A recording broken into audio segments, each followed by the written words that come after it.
This is the Night Wolf howling at you, and today we're gonna throw down with Kane, the demonic red machine from the Masters of the WWUniverse action figure line.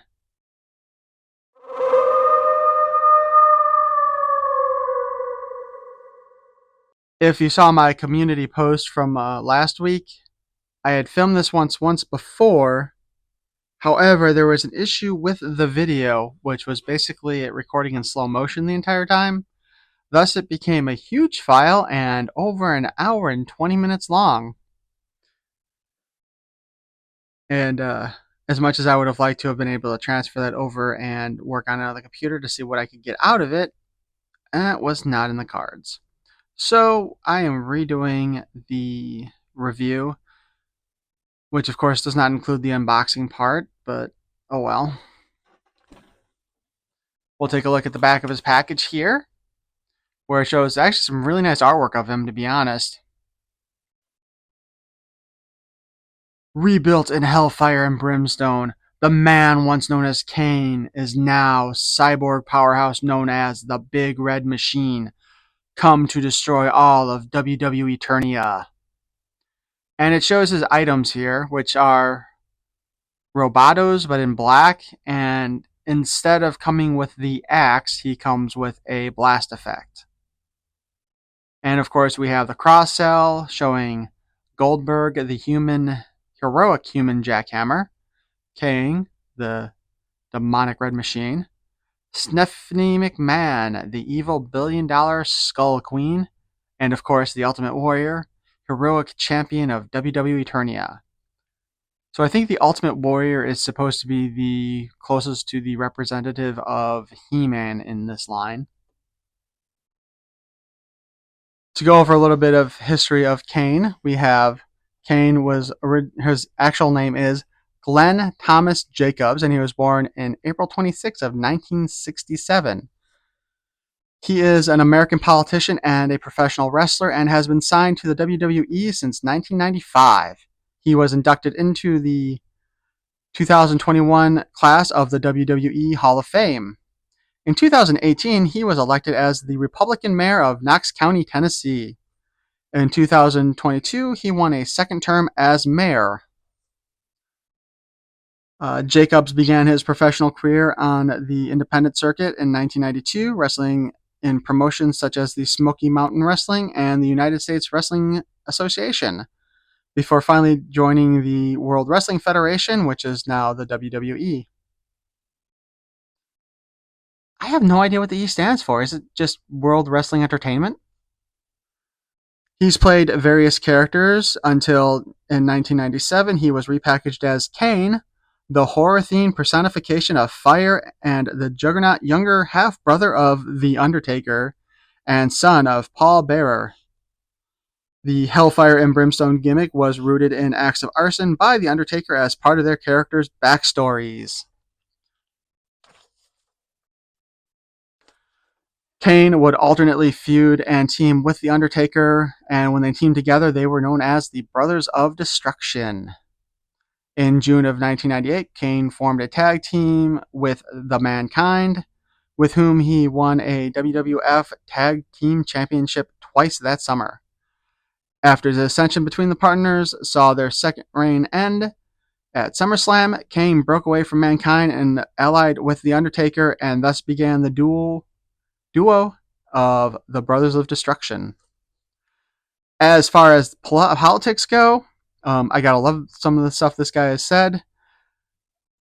When he was dealing with the Knox County Board of Health, he got into a dispute with them back in 2020, where he recorded a video displaying the images of the fellow members of the board over a narration where he called them unelected bureaucrats who cast down edicts which carry no force of law, with no accountability and no recourse.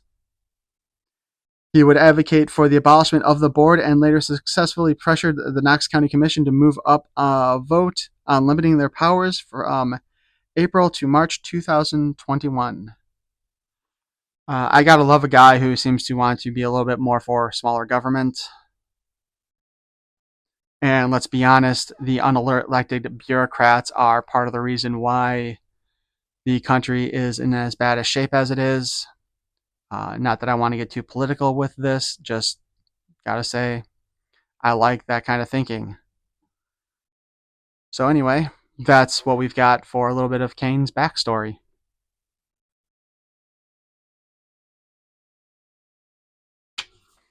Here on his mini comic, we show him going up against The Undertaker with Stephanie McMahon over on the side.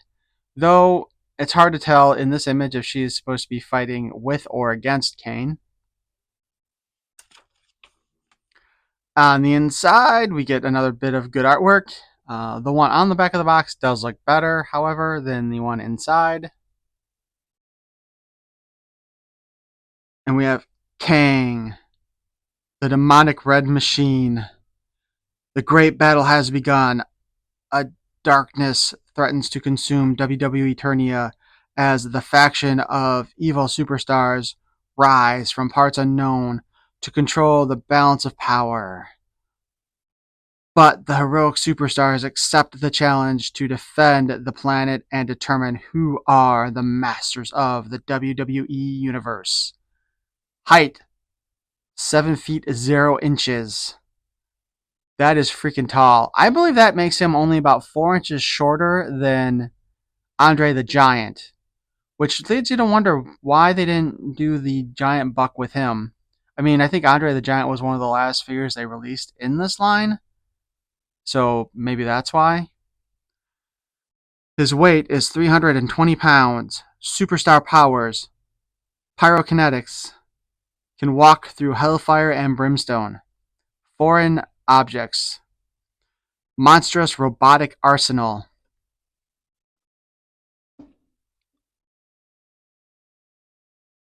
Undertaker, you think you rule WWE Eternia, but there's one person you forgot about, your brother.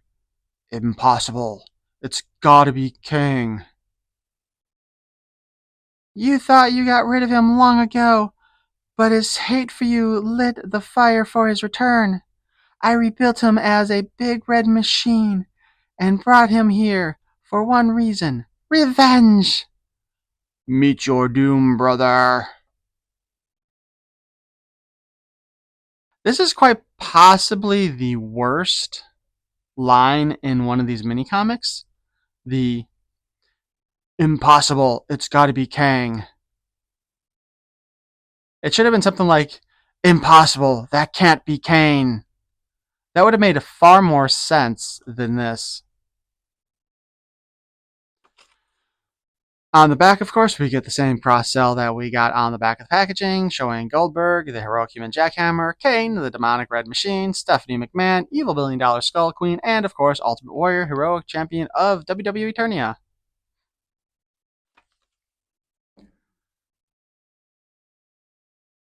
So, first off, he's got a really nice head sculpt on here. I really like the way it looks.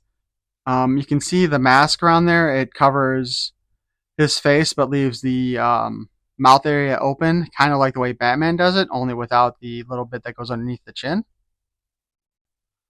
And of course, the paint goes on over that in the red and black. His hair sculpt is interesting. Let's take the head off real quick. So first,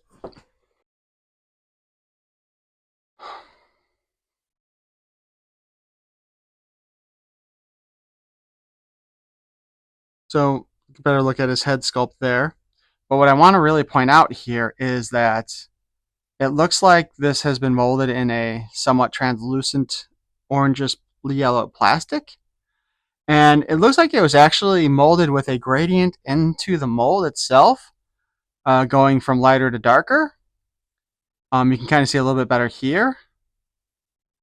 And then there's, of course, some paint on top of it to just do the brown of his hair. Overall, I think they did a really good job on that hair sculpt. Now let's try out his articulation. He's got the ball joint in the head. The hair does get in the way a little bit of turning the head around, but not quite as bad as some of the other ones. it mostly stays out of the way.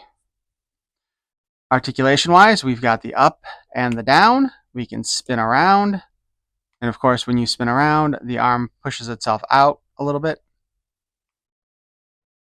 We've got a hinge at the elbow. So we got like the roughly 90 degree, and then go straight out. And of course, since it is a pin, it can spin around. In the case of this hand, of course, that pops off like so. But you can put it in there and you can spin it all around. The thing is, it's not a particularly tight fit, if I'm being honest. I mean, it's not really going to fall out on its own, but when you mess with it, it doesn't stay in. The other hand, of course, has the traditional open hand, which I would have liked to have seen a gripping hand, but this is just Robato's hand and arm, so we weren't going to get that. So we can spin there, and we have the in and out hinge for articulation. We've got the waist spin, as per always, because after all, we can pop them in half. He's got the traditional WWE diaper on, no butt crack. I don't know why I'm suddenly obsessed with the butt cracks on the male figures. He can kick up, yay far, which isn't very. He can kick back, yay far. Again, not very much, but that's about average. And of course, we can have him kick out, which is a pretty decent kick. His knee bends at less than 90 degrees.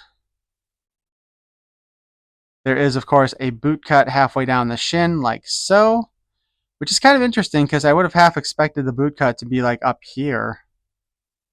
So it would do the whole boot, but nope, just down there. We have a hinge on the toes so that you can move the foot back and forth a little bit. The actual design here, though, does hinder it a lot. And there is, of course, the pin where you can get a little bit of a twist going, but once again, this does hinder the positioning of the foot, so you can't really get all the way around.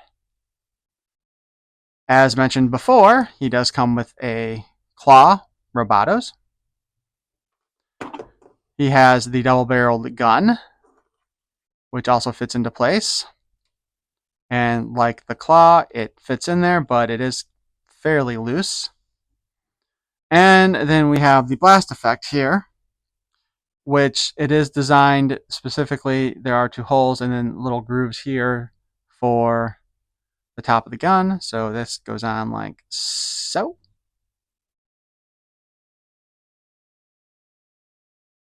And you can have him setting fire to stuff. Like I mentioned before, though, he is basically using a lot of Robato's parts, the arms and the legs. The torso and the diaper are different, as well as the head, of course, because, you know, duh. And Robato's head doesn't come off, but it does turn a little bit. He does not use the torso, which makes sense, although I think they could have gone away with it if they'd really wanted to. And I'm trying to think of when Kane and Robato both came out, because I'm kind of wondering if maybe they originally did Kane first, obviously with the intention of doing Robato, because if they are calling him the Big Red Machine, I guess it would have made sense to do this with him too. And this would have looked really cool, like if they used like this kind of orangish yellow for that, and then black and red gears. I think that would look kind of sweet. Although I'm not a big fan of the torso there. But, you know, as mentioned before, same gun. Oops. Same claw. The only thing missing is the axe. And since, like, anybody who collects Motu probably knows who Scott Netlick is from Spectre Creative. He used to be the brand manager for the Masters of the Universe Classics line, and he did mention that parts are molded in like the same tooling, so I would thought that if you're doing the Robato's parts here, that, you know, we would have also gotten the axe. And if they had to do that anyway, why not just throw the axe in there? Or does Mattel have a stockpile of black Roboto axes sitting in a warehouse somewhere waiting to be used for some project. Anyway, I think that does it for our look at the Masters of the Universe Kane figure. Superstars does have a version of him out or coming out. I thought he was supposed to be part of the Walmart CollectorCon that happened last week, but apparently they weren't. They already released, which really kind of ticks me off because I did want to get the Muhammad Ali figure, the Andre the Giant figure, and this Kane figure that they had, because that Kane looks really cool too. But alas, I did not, and I'm not paying scalper prices for these figures either. Maybe I'll get lucky and find them in store. That happened with the Captain Lou Albano. I did find him in the store. So anyway, we will go ahead and do our usual bouts in the ring. However, rather than use Roboto, even though I do like doing the Masters of the Universe versus the WWE counterparts, I don't want to risk cracking that torso open. So we will have them go up against Kane. Kane. Up against Undertaker. So I will have him go up against The Undertaker. And now, for your wrestling enjoyment, we have a battle between the Brothers of Destruction, Kane and The Undertaker. Who will come out on top? That